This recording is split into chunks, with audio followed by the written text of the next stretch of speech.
மொறு தோசை செய்ய வெங்காய தொக்கு, கொரியன் ரைஸ் பால்ஸ், காய்கறி நிறம் மாறாம இருப்பது எப்படின்னு பார்க்கலாம். வெங்காயத்தை மிக மெல்லியதாக நறுக்கி அதில் சிறிதளவு புளித்தண்ணீர், மிளகாய்த்தூள் மற்றும் உப்பு சேர்த்து நன்கு பிசைந்து நல்லெண்ணெயில் கடுகும் கருவேப்பிலையும் தாளித்து சேர்த்தால் வெங்காய தொக்கு ரெடி. இது சாதம் மற்றும் சப்பாத்திக்கு மிகச்சிறந்த இணையாக இருக்கும். ஹோட்டல் ஸ்டைல்ல தோசை சிவந்து மொறுமொறுப்பாக வர மாவில் சக்கரை அல்லது ரவை கலந்து ஊற்றுறது தான் இப்போது ட்ரெண்ட்ல உள்ளது.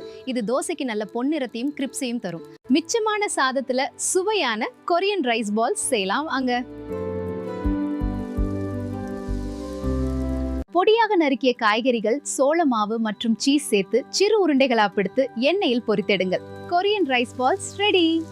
பீன்ஸ், கேரட் அல்லது கீரைகளை வேக வைக்கும் போது தண்ணீர்ல ஒரு சிட்டிகை சர்க்கரை சேர்த்து வேக வைத்தால் அதன் இயற்கையான நிறம் மாறாமல் அப்படியே ஃப்ரெஷ்ஷாக இருக்கும். இந்த சேனலை மறக்காம சப்ஸ்கிரைப் பண்ணுங்க, கமெண்ட் பண்ணுங்க, ஷேர் பண்ணுங்க, லைக் பண்ணுங்க. நன்றி, வணக்கம்.